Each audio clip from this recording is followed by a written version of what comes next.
What's up, people? Hello and welcome to JCTV Africa, where we talk about issues that are happening in Zimbabwe and across Africa.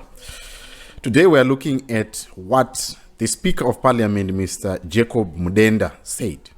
Jacob Mudenda, he was one who delivered to us the news of the resignation of the former president, Robert Mugabe, which could have been a tweet anyway. Anyway, back to the story of the day. Today we are looking at what he said about diaspora vote. I know people have been clamoring on the issue of diaspora vote, and I'm going to air out my frustration at the end of this video. So you might want to stick out until the end so that you can hear what I'm trying to say. The first thing is that why diaspora vote is important. Diaspora vote is important in the sense that we have people that are still scattered across Zambia, Mozambique, Malawi, especially the neighboring countries, which is your Botswana, South Africa, Malawi, Zambia, and Namibia. Those are the countries where most Zimbabweans are. If you can take the proportion of those people and make sure that they turned into voters, it will be something that will be amazing. So we need to make sure that those people participate because they are equally affected. Now there is Dudula. The people that are outside of Zimbabwe are now being affected. Then you have people that are in the UK. Now people are fleeing, going there for the healthcare jobs. That is another portion of brain drain that we're having. But if we can turn that brain drain, those people that are bringing remittances into Zimbabwe, we need them to give them a privilege of voting. Then let's come to number 2, which is talking of remittances. Why it is important for them to vote. The issue that is important for the people in the diaspora to vote is, number 1, we see right now the passport fees are most like the ones that we took, the one that I took personally. It was $318 and it has been happening for more than 2 years. $318 and $228. That's a lot of money that the Zimbabwean government is taking from its own citizens that are in the diaspora who wants to come and get their passport after they have left, maybe for the past 5-6 years. So why it is important for them to be recognized as voters?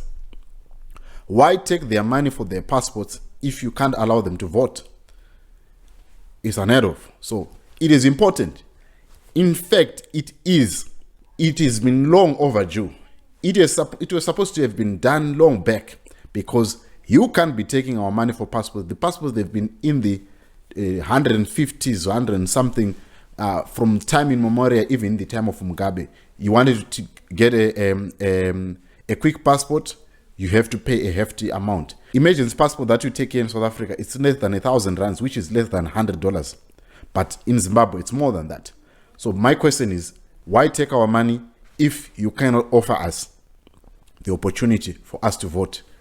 It's not good because you can't expect us to come back with our minds if we have not invested in with our votes.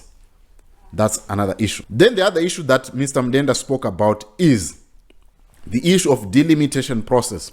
The delimitation process, to some of you who don't know, is the way how you remember in the 2005-6, there was the increase of constituencies from what we had initially to 210.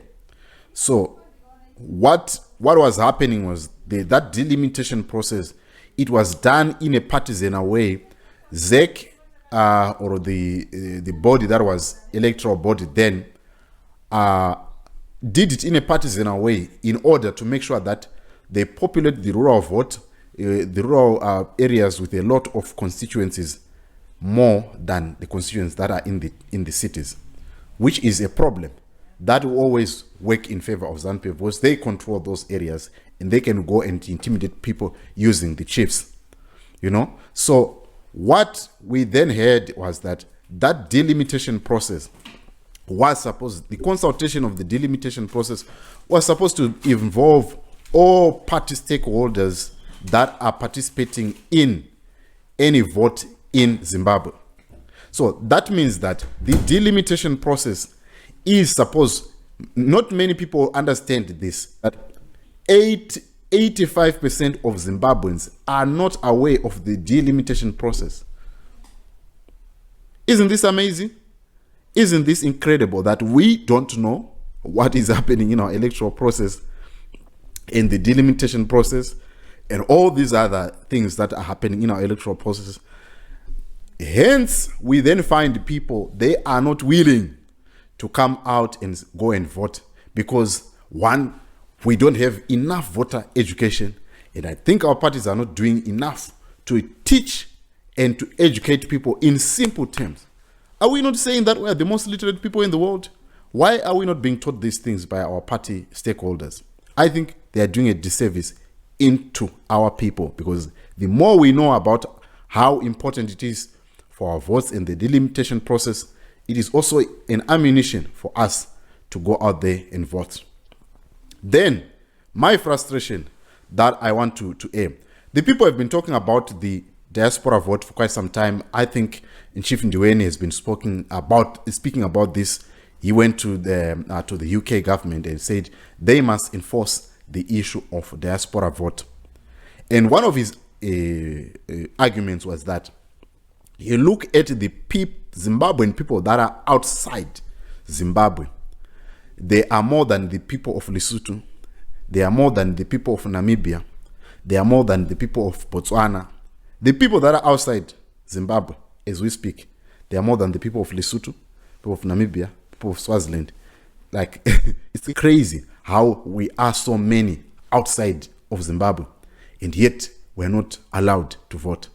His bone of contention was, we are not supposed to sit on our laurels and allow the government to just say we don't have resources, but they can pull out the resources to get our passports. But coming back to the story of what Chief Ndiweni was saying, there is also the other part of my frustration that I had.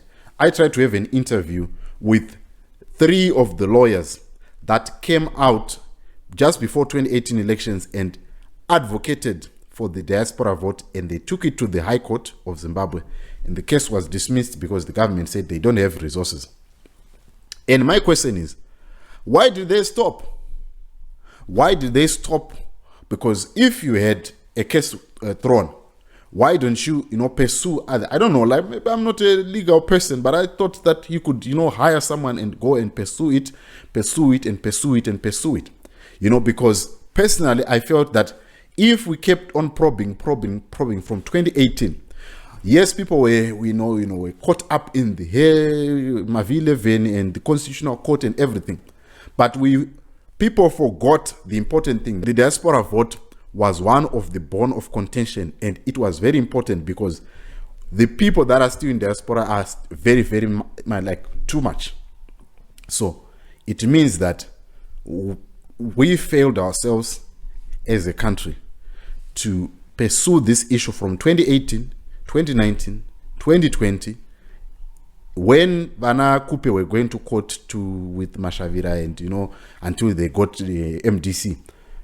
That was the time when people could have just go ahead and say, let us pursue diaspora vote in any way possible through courts and everything. Right now, in diabetes, they are winning the issue here, legal age of consent. Why not diaspora vote? Is it not important? Anyway, that is my frustration. So I contacted this gentleman who was one of the lawyers, and you know what he said to me? He said that this thing, I tried to have a conversation with him. My feeling was that our opposition is not doing enough.